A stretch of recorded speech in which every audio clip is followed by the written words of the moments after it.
She vanished from a cruise ship under the Caribbean stars, just hours after dancing with her brother and telling her mom goodnight.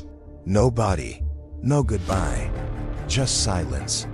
For decades, her parents were told she must have fallen, must have wandered off, must have been lost at sea. But 27 years later, evidence emerges. A hidden room, a quiet disembark, and a name buried in a secret shift log. This isn't a story about a girl who disappeared. This is the story of a girl who was taken, and a family who refused to let her memory sink into the ocean's lies. Amy Lynn Bradley was the kind of person who made strangers feel like lifelong friends. At just 23, she had already graduated with a degree in physical education from Longwood College in Virginia and had landed a job she was excited to start. She was strong, athletic, and fiercely independent, with a dry sense of humor and a deep loyalty to her family. She'd been hesitant about the trip, though. Her family had won a cruise on Rhapsody of the Seas, a Royal Caribbean liner sailing through the Caribbean. It was supposed to be a celebration, a family vacation before Amy officially launched into her adult life. Her parents, Ron and Iva, and her younger brother, Brad, were thrilled.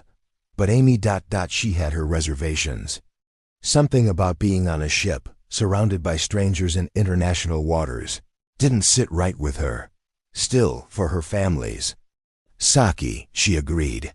They boarded in Puerto Rico on March 21, 1998. The ship was a floating palace, 11 decks, pools, endless buffets, nightly entertainment.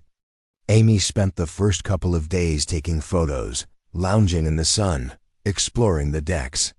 She sent postcards to friends back home, laughed with her brother, even posed for the ship's professional photographers, although later, those photos would be more haunting than anyone could have imagined. On the night of March 23rd, everything seemed normal, fun, even. After dinner, Amy and Brad went to the ship's dance club, the disco, where they mingled with other passengers and members of the ship's band, Blue Orchid.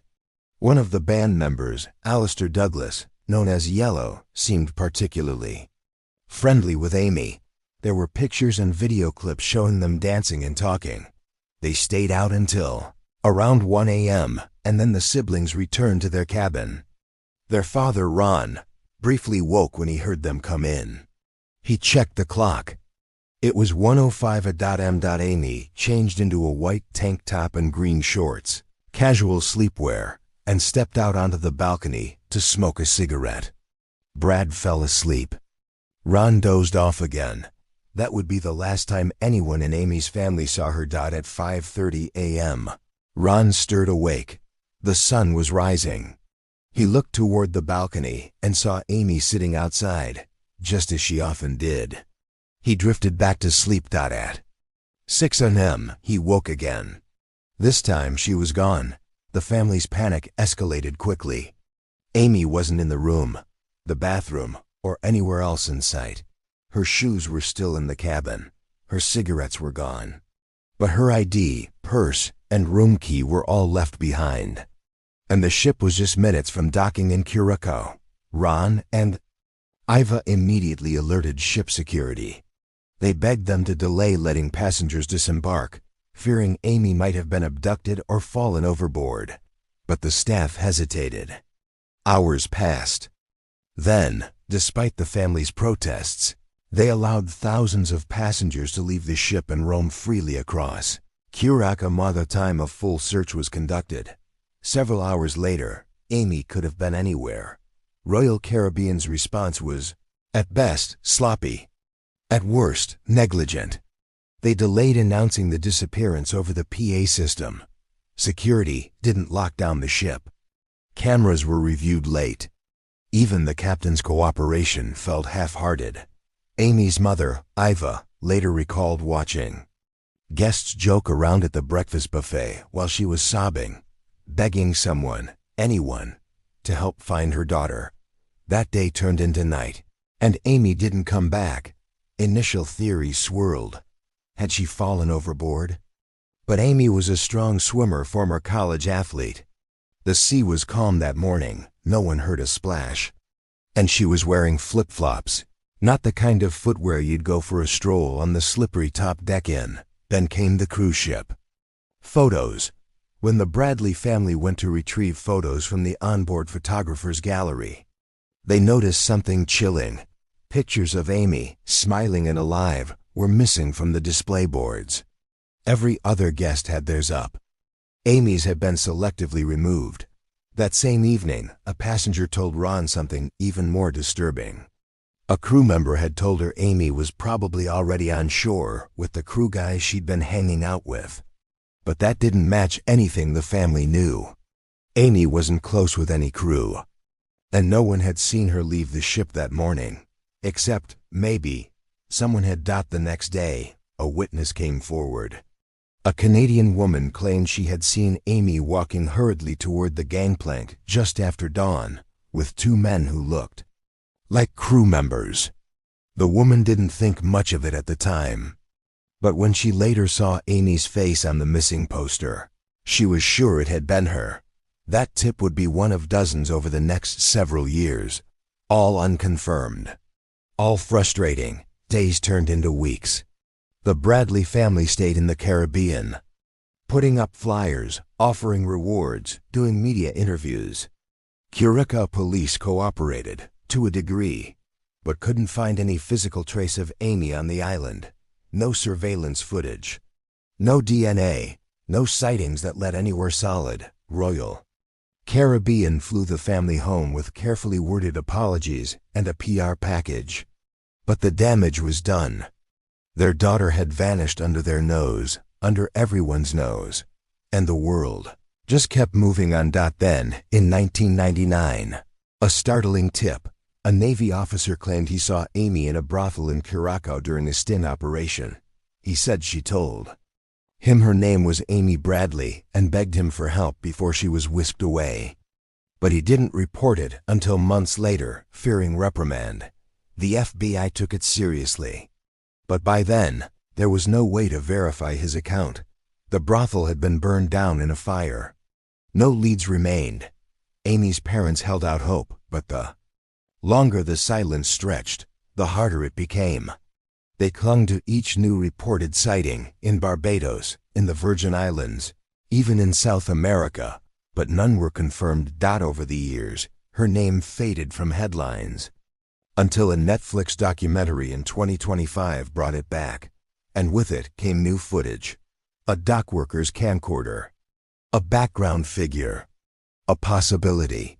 The Bradleys were about to relive every minute of pain and maybe finally get closer to the truth.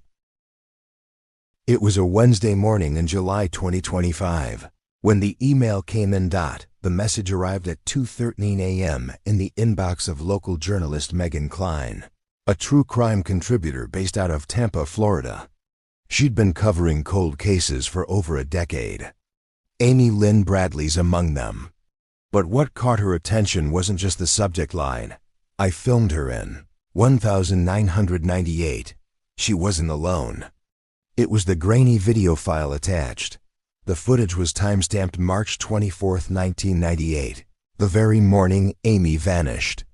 The sender claimed he had been a dock worker in Curacao back then, shooting random footage of cruise ships for a local tourism promotion. He'd used a handheld camcorder. The footage had sat untouched for years on an old mini-DV, tape stored in his uncle's attic.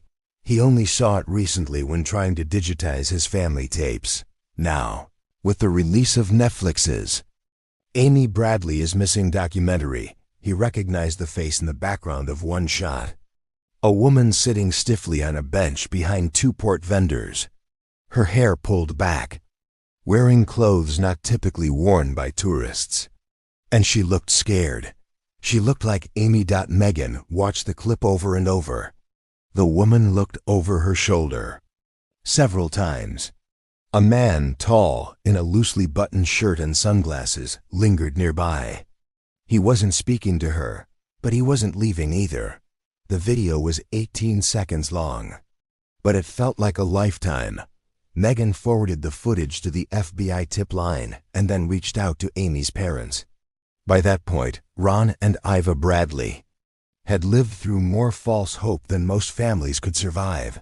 Dozens of leads, hundreds of sightings, thousands of broken promises. Still, they agreed to view the clip. Eva barely got 5 seconds in before her hand flew to her mouth. "It's the way she's sitting," she whispered. "She tucks her right foot under her knee when she's anxious." Amy did that all the time.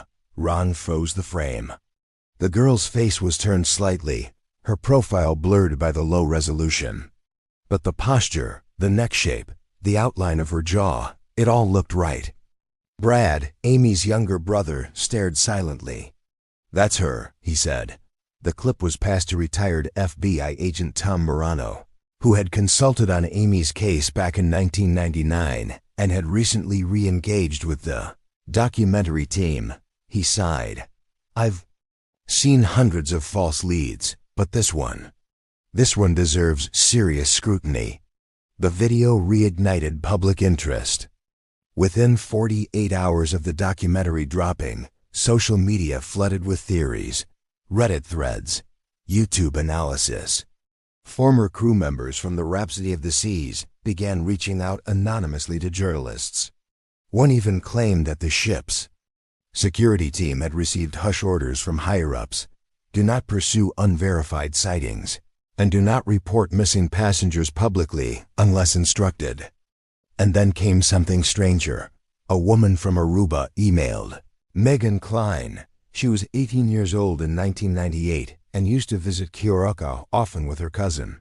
One morning, around March 25th, they had taken a short ferry ride over to shop at the vendor stalls. She remembered seeing a young white woman sitting alone, looking panicked. She didn't fit, the woman said. She wasn't shopping. She was watching people. And she looked like she wanted to run. She remembered it because she'd asked the woman, in English, if she needed help. The woman didn't speak, just shook her head slightly. Then the tall man in the sunglasses appeared, and the moment ended. Until 2025, she never thought twice about it. The FBI reopened the case as a priority lead. They dispatched a small team to Curacao to investigate the location seen in the video. But 27 years later, the dock area had changed drastically. The bench was gone. The vendor stalls had been replaced with kiosks and cafes. The harbor had been expanded. And the man in the video, still unidentified. Meanwhile, Ron and Eva sat quietly in their Virginia home, waiting for answers that had once again slipped just out of reach. For them, hope had become a double-edged sword. Iva once described it as a current that drags you under. You need it to survive, but it's the thing that keeps you drowning. But then something happened that no one expected. The man who sent the camcorder footage, his name was Peter Van Duyn, uploaded the entire tape to a private Dropbox folder and gave it to the Bradleys.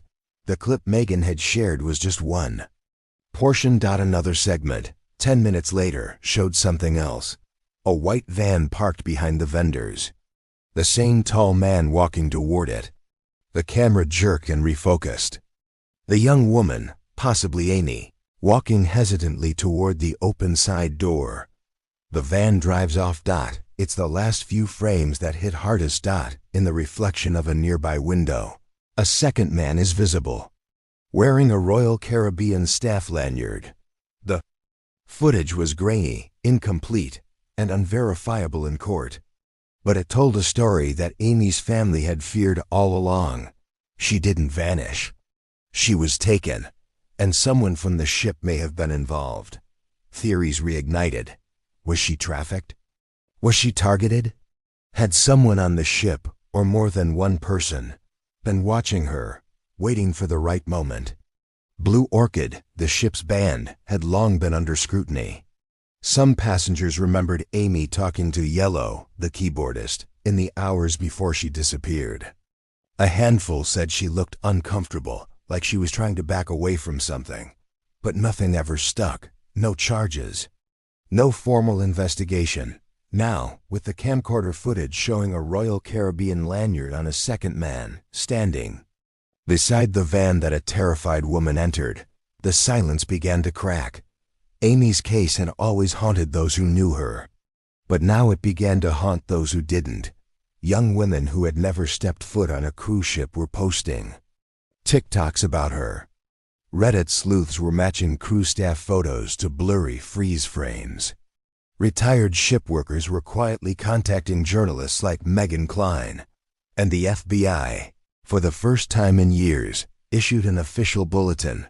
We are actively pursuing new information in the disappearance of Amy Lynn Bradley. If you were on the Rhapsody of the Seas in March 1998, or stationed at the Curacao cruise port that week, please contact our tip line. All submissions will remain confidential. Back in Virginia, Iva stared at a still frame from the footage. The posture, the fear, the pulled back hair. She never left us, she said quietly. She was still out there, and someone knew that. Someone watched us all suffer and said nothing. But the trail wasn't cold anymore. And then, just as interest surged, a voicemail was left on Megan's burner phone. Male voice. Calm, soft accent. Just 3 words, "You're too close." The voicemail unsettled Megan more than she admitted, even to herself. She'd played it back 4 times, each replay peeling back another layer of unease. 3 words, "You're too close." No background noise, no breathing. Just that. Voice, spoken low and direct, like someone delivering a warning without needing to say the rest. She stared at the waveform on her audio editing software for hours, comparing its pitch and cadence to interviews she'd archived from former Rhapsody of the Seas staff. Nothing matched. It was a ghost in the system, but the message did. Something else. It confirmed she was on the right path. Within a week of the camcorder footage surfacing, internet sleuths had frozen one frame in particular, the window reflection showing a man in a dark polo, square-shouldered, bald or closely shaven, wearing a Royal Caribbean staff lanyard. Reddit user at cruise_case_ghost ran the image through multiple AI facial enhancement tools and tried cross-referencing it with archived cruise ship staff bulletins, which were public for a time in the late 1990s. After 3 days of dead ends, he posted a side-by-side. The match was far from perfect. Low resolution, pixelated, but the structure of the face, ears, and neck seemed aligned with a man named Daniel Capra, a former security contractor employed by a third-party agency on board Rhapsody of the Seas during 1997 to 1999. Daniel Capra wasn't in the band. He wasn't housekeeping or a bartender. He worked what the cruise line referred to internally as covert security liaison, essentially someone who observed, blended in, and wasn't part of the official staff manifest seen by guests. He also wasn't easy to find. Megan began digging. The agency Capra worked for had DISSOLVED in 2006. No contact numbers. No live website. But she did find a press clipping from 2004, referencing a civil case in Miami, an assault complaint against a Daniel Capra, involving excessive force on a Norwegian cruise ship. The case was quietly dismissed.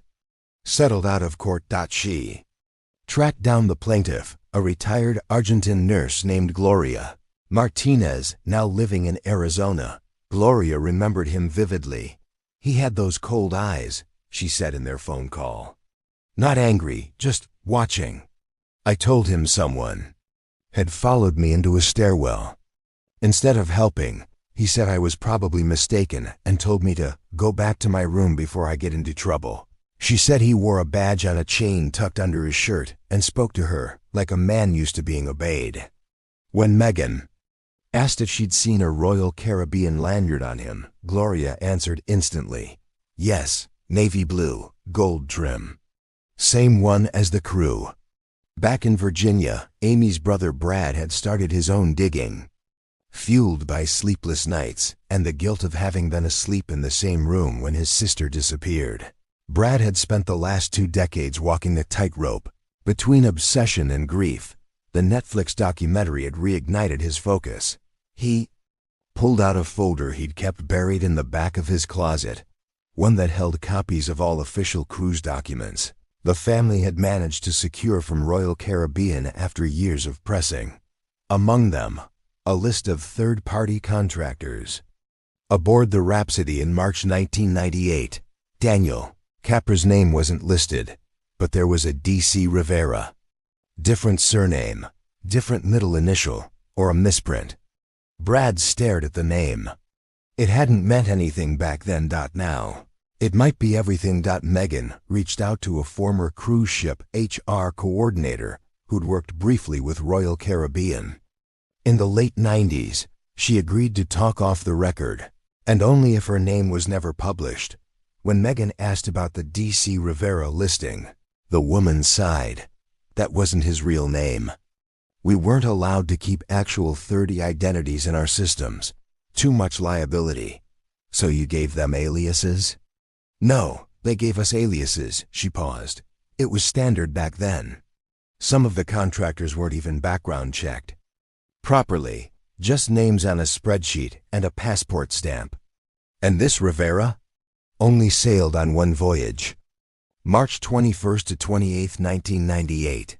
The week Amy disappeared. Megan posted a blurred still of the man's reflection to her private Twitter with a caption, "If you worked on Rhapsody of the Seas in 1998, you may recognize this face. DM me, no names." Needed. She didn't expect much, but 48 hours later, she got a message from an account created that same day. No profile image, no bio, just one line. "That's not Rivera. That's Capra, and I think he's still working." What followed was a digital scavenger hunt. Megan traced IP logs, delivery records, customs transit data, anything tied to the Royal Caribbean hiring pipeline. She couldn't find Daniel Capra, but a man named Dave Conroy had been sailing as guest safety liaison for the last 6 years on a sister ship, Radiance of the Seas. His face, nearly identical to Capra's 2004 court photo. She cross-referenced against the reflection in the 1998 footage. It was a near match. But before she could reach out to Royal Caribbean with a request for comment, she got a text from an unknown number. "You're chasing ghosts." Let her go. The Bradleys were used to grief. They were used to silence. But this was different. There were names now, faces, timelines that lined up, surveillance footage, witnesses from the dock, staff protocols that were never meant to be public. For years, they'd begged people to take their daughter's case seriously, to believe she hadn't simply fallen, that she hadn't just wandered off or drowned. Now they didn't need to beg. The silence around Amy's case had been pierced, not by chance, but by the determination of strangers who had refused to forget her. But Megan knew she was in dangerous territory. Capra, or Conroy, had disappeared before, changed names, surfaced again under new contracts. And now, for the first time, he was on the radar of thousands of eyes across the internet. She made a choice. She emailed every lead she had to the FBI, zipped and encrypted, copied the Bradleys, and then she posted one final tweet. "If you're reading this, Daniel or Dave, you've spent 27 years hiding behind ocean currents and corporate silence. But tides change." Before Amy disappeared, she was photographed smiling in a lounge chair, sipping an orange soda by the pool. The photo, captured by the ship's professional staff, had once been displayed proudly in the hallway gallery near Deck 9. But when her parents went to retrieve it the day she vanished, it was gone, quietly pulled. Never explained. In 1998, those details were chalked up to oversight, clerical error, or the chaos of disembarkation. But in 2025, as the new investigation gained traction, people who had been on Rhapsody of the Seas during that fateful week started reaching out, passengers who had filed away memories they never thought would matter. Now, they were ready to talk. The first came from a woman named Marcia Doyle. She had been traveling with her husband and 2 sons. In an email to Megan Klein, she wrote, "I remember her. Not because of anything she said, but because she was always watching everything, like she wasn't fully relaxed.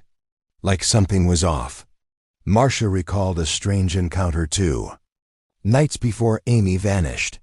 She had gone up to the upper deck for air and noticed Amy near the railing, not looking out at the ocean, but over her shoulder, scanning the shadows. A man had been nearby, leaning against a column, not watching the water either.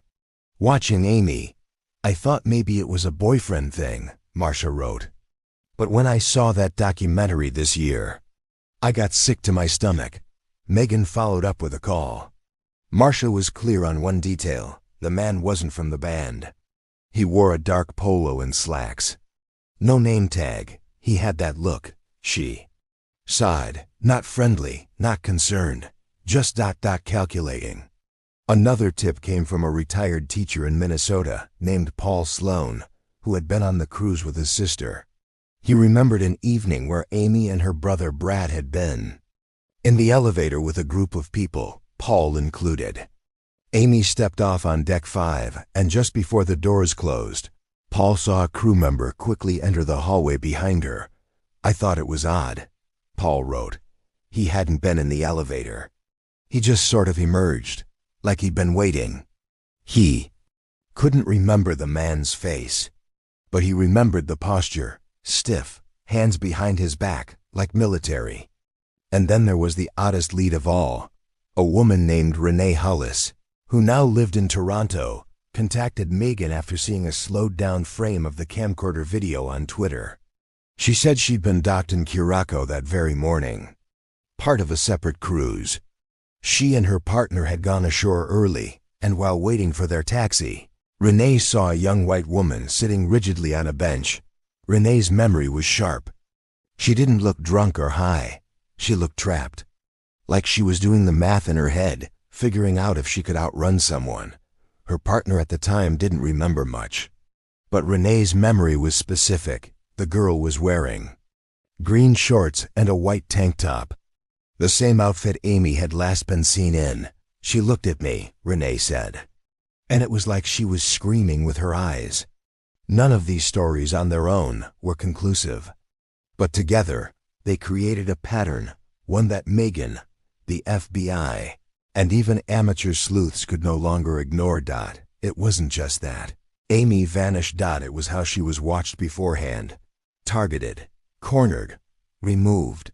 The more Megan looked into the passenger testimonies, the clearer the pattern became. Amy had told her family she felt uncomfortable with some of the crew, that they were too friendly, always showing up in places she hadn't expected. Her parents dismissed it at the time, not because they didn't care, but because it was vacation. It was supposed to feel safe. Now, those words haunted them. Amy's parents agreed to sit for one more interview, not for the documentary, but for Megan's independent podcast. She titled the episode "The Eyes on Deck." Ron Bradley, normally the reserved one, surprised Megan with what he shared. "I woke up at 5:30 that morning. I saw her, sitting on the balcony. Her legs were tucked up. She was smoking. That's how she always sat when something was bothering her. I went back to sleep because I thought, what could happen on a ship?" He paused. "I think someone was waiting for us to fall asleep." Ivalfa added something chilling. "The cruise line told us the security cameras near our hallway weren't recording that night. They said the system was cycling. What kind of security system turns off at 4 a.m.? Royal Caribbean, when contacted for a new statement, issued a carefully worded reply. "We continue to offer our sympathies to the Bradley family. All procedures were followed during the initial investigation, and we continue to cooperate with law enforcement in any new efforts related to this case." No mention of missing footage. No comment on Daniel Capra or the possibility of an alias, but the passengers were speaking louder than ever. Within a month of the documentary's release, over 60 tips had come in. Some were wild, others vague, but sprinkled among them were names, small details, Patterns that hadn't been noticed in 1998 because they were too subtle. Too fragmented. Megan organized them on a massive spreadsheet. Deck locations, timestamps, crew descriptions, language used. A pattern emerged. Same man spotted near Amy on 3 separate occasions by 3 different passengers. Described as not crew, but dressed like it. Always seen just before or just after she was alone. And always gone within moments. It was Brad, Amy's brother, who found the name Capra again, not in a database. Not in a public record, but in a Reddit thread from 2007. A user named DeepCurrent_4 had posted under a discussion about cruise disappearances. You can't scream if the walls are soundproof. You can't run if someone controls the schedule. Ask about Capra. Ask about the quiet room. The comment had gone unnoticed for 18 years.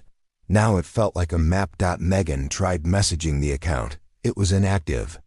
No posts since 2009. No email. Associated. But the phrase stuck with her. Ask about the quiet room. It wasn't a term she'd heard before in any official documentation. She called an anonymous former crew member who had once hinted about unspoken procedures on older cruise ships. When she asked about the quiet room, the voice on the other end went silent. Then whispered, "That's where they took people who saw too much." Megan had heard code words before. Secure hold. Staff operations deck. Passenger containment. Cruise lines, like all large corporations, had their own language phrases that softened harsh realities. But the quiet room was different. It wasn't listed on the ship's original blueprint. It wasn't in the safety manual. It didn't show up on any public deck plan of the Rhapsody of the Seas. And yet, people remembered it. At first, no one spoke plainly. But as Megan reached out to more former staff, some long retired, others now in completely different industries, a pattern of hushed responses began to form. "Yes, I've heard the term. It wasn't for passengers. You don't want to get locked in there." And then one message changed everything. The email came from a man named Colin Drake. Colin had worked as an assistant technician on the Rhapsody during 1997 to 1999 under a contract for a European subcontractor. He was in charge of maintaining lower deck systems, refrigeration, vacay, plumbing sensors. Below the passenger decks, the ship had a sprawling network of staff-only corridors, storage units, and what he called non-indexed rooms sections. That didn't appear on public maps but existed for operations. "I never heard it called the quiet room back then," Colin wrote, "but I know what it was. It was off the service corridor between decks 1 and 2, behind a locked steel door, coded access. Only senior staff and private security could get in. I had to repair a broken vent there once." "What did you see?" Megan asked. "I saw a recliner chair, a heavy door with no interior handle, and soundproofing on every wall. Like a recording booth, but no equipment." When Colin returned to fix a ventilation issue a few weeks later, he was stopped. A man with a Royal Caribbean lanyard and no name tag stood in the corridor. "You're not cleared for this section," he said. "But I was just here last month," Colin replied. "Now you're not," the man said. Colin remembered his face. Narrow eyes, bald head, slight scar beneath the right jawline. Megan showed him the enhanced frame of the camcorder reflection. "The man beside the white van in Curacao. That's him," Colin confirmed. "That's who stopped me." The implications were staggering.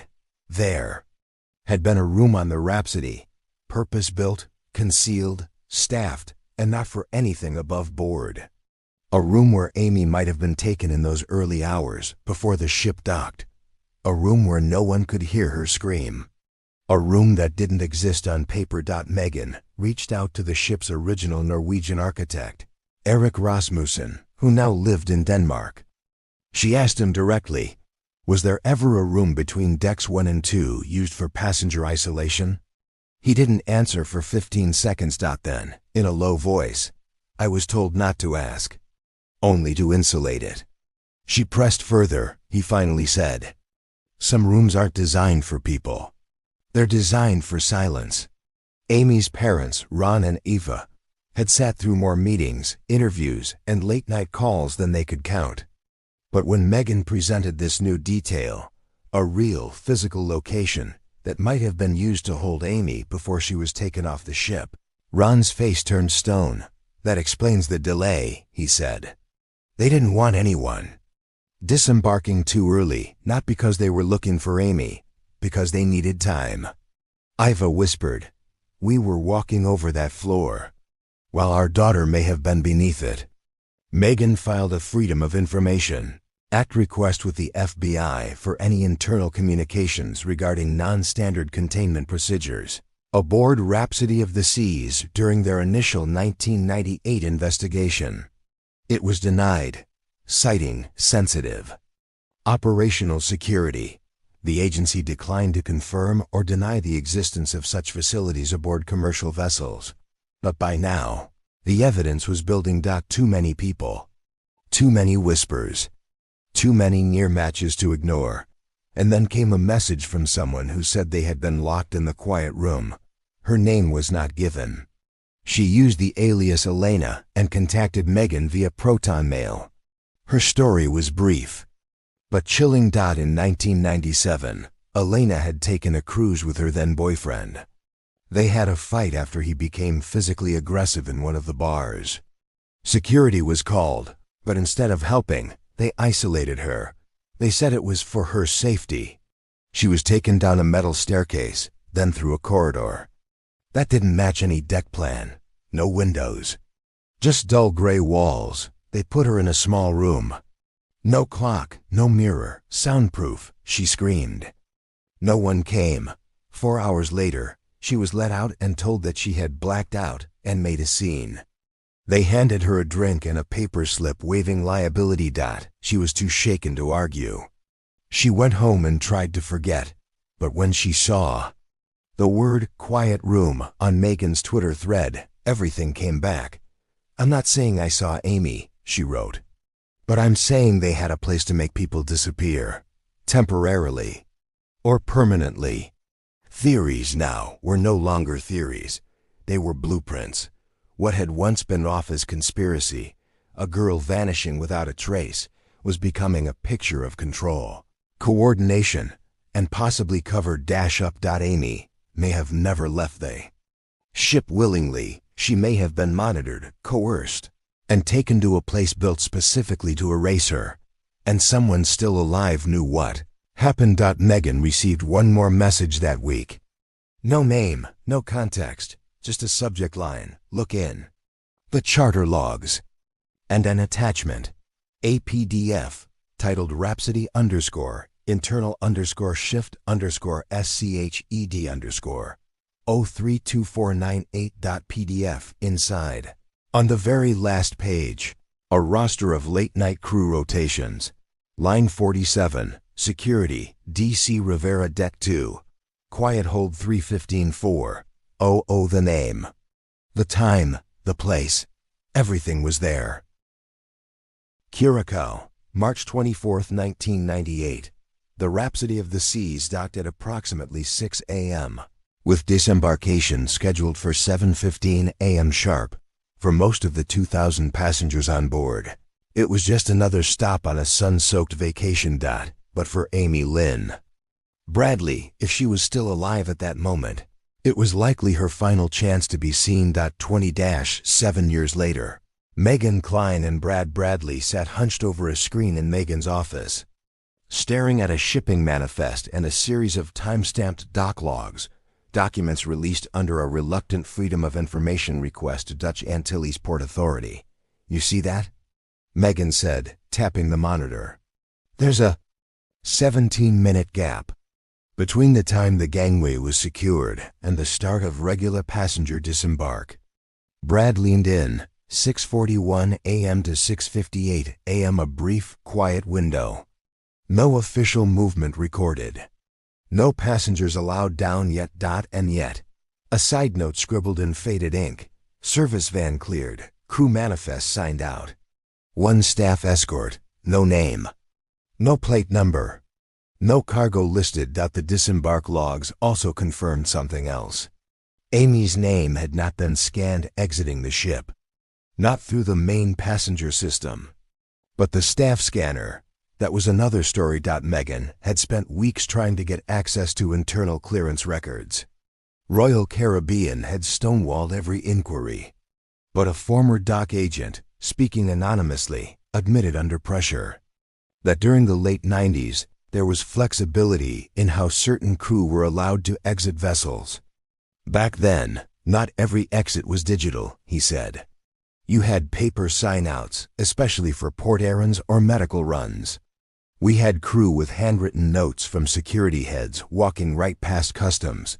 And what about surveillance?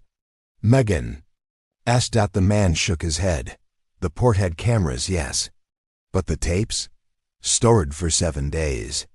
After that, reused. In other words, long gone.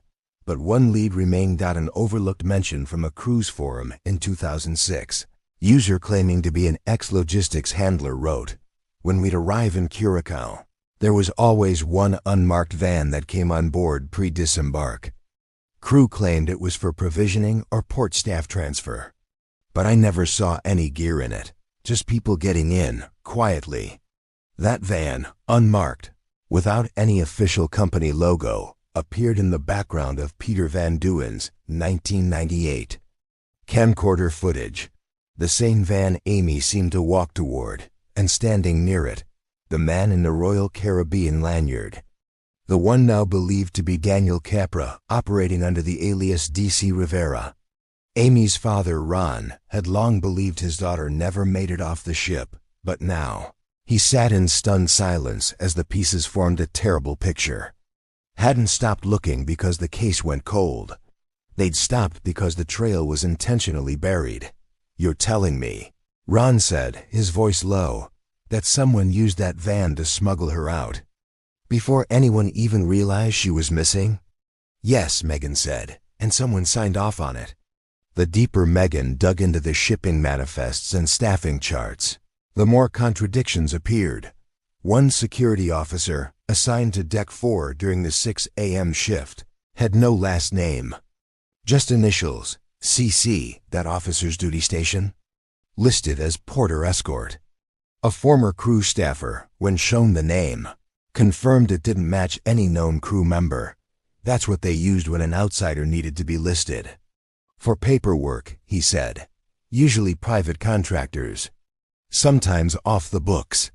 And then, a break. A retired dock worker from Curacao emailed Megan after seeing a local article on the revived case. He wrote, "I remember her. The girl from the video. I was at Bay 2 that morning. I saw her, or someone who looked like her, being walked to a van by 2 men.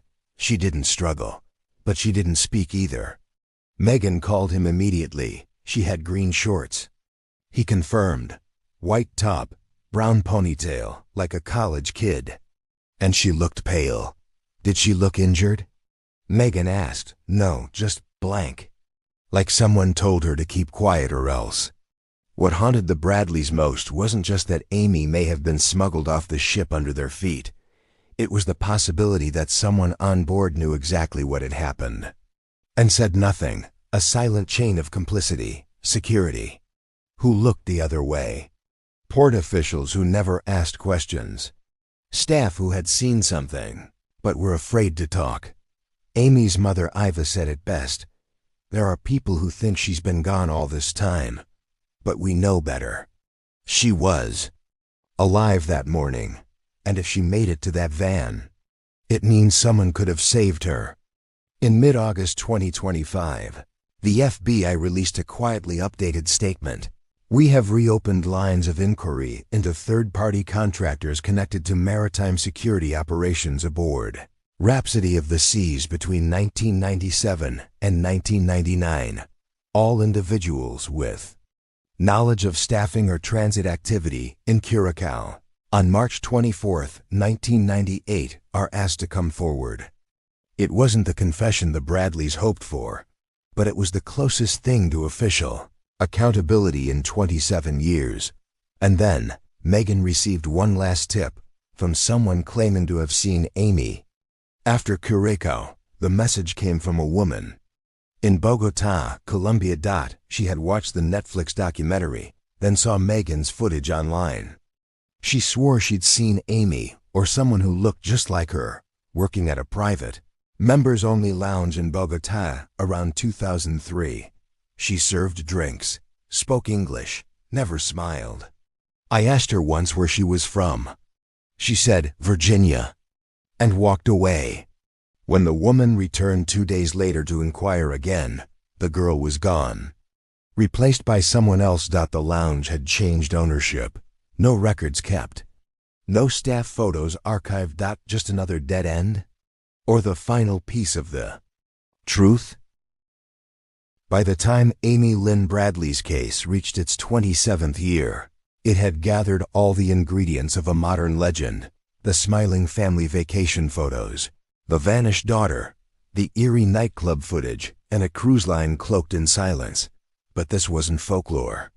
It was a real girl with real parents who kissed her brother goodnight and never came back. And now, the truth, long buried under bureaucracy, fear, and cold indifference, was surfacing at last. Following Megan's exposure of the charter logs, the FBI quietly tracked down the man believed to be Daniel Capra, now operating under the name David Conroy, employed as a guest safety liaison aboard a different Royal Caribbean vessel. He had changed identities more than once. His employment record had been washed clean through third-party security firms, but fingerprints didn't lie. In September 2025, just 2 months after the Netflix documentary aired, Conroy was taken into custody in Key West while transferring ships between itineraries. He said nothing. No denial, no explanation, no confession. But on his laptop, found in his crew quarters, investigators uncovered a series of encrypted folders dating back decades. Most were blank. Some held old security logs, contact lists, code phrases. And one folder, buried and locked, contained a scanned page of a 1998 Rhapsody of the Seas transit schedule. It listed a note handwritten in pen. Transfer. ALB cleared Curacao. 641 via quiet hold. Double quotes. LB. Amy Lynn Bradley. It wasn't a full confession. It wasn't a body. It wasn't the kind of truth that headlines scream with closure. But it was confirmation. She had been taken off the ship, deliberately, quietly, and with the knowledge of private security. An internal memo recovered from Royal Caribbean's offshore server, dated April 2, 1998, just over a week after Amy's disappearance, contained this sentence: all inquiries regarding passenger Bradley are to be redirected to corporate legal. Do not release internal deck records or third-party shift logs unless compelled. The company, when confronted, issued a legal statement expressing deep regret for any lack of transparency and reaffirmed its cooperation with authorities. No apology, no admission of wrongdoing.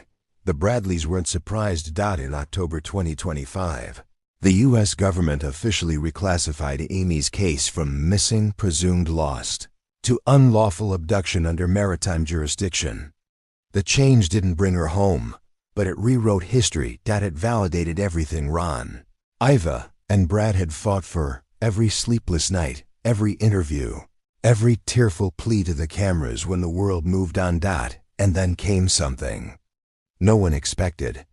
A courier arrived at Megan Klein's office in mid-November.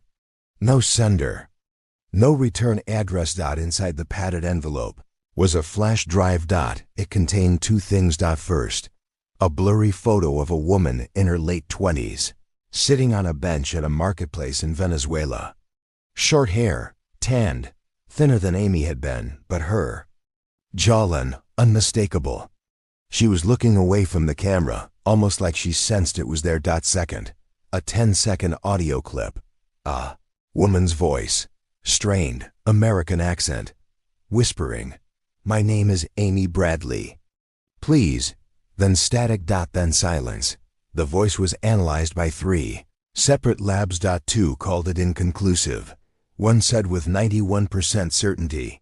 It matched Amy's voice from a 1997 home video. The photo, when run through facial recognition software, came back with an 88% probability. The FBI won't confirm or deny if they validated it, but for Amy's family, it was more than probability. It was presence. There are many theories about what happened after Amy was taken off that ship. Some believe she was sold into human trafficking. Others say she was kept on nearby islands, moved when a tension flared. Some reports, like the Bogota lounge sighting, suggest she may have been moved through South America in the early 2000s. But those are just theories. The facts are simpler and more devastating. Amy Lynn Bradley was alive that morning. She did not fall. She did not run. She was taken by people entrusted with her safety, operating under a system that allowed silence to become complicity. Ron and Eva never stopped setting a place for Amy at Christmas. They never stopped checking every email, every voicemail, every photo that looked even a little bit like her. They still don single quotes. Brad now works in victim advocacy. He said in an interview, "Somewhere, someone still knows where she is or what happened. And we'll keep asking until the silence breaks." Epilogue. In 2026, Megan Kline released a full investigative podcast titled The Vanishing of Amy Lynn Bradley, accompanied by a book. It ends with this line: "She was never lost at sea. She was buried in paperwork, sealed behind steel doors, and erased by those who thought they'd never be caught. But Amy didn't vanish. She was taken. And we found her."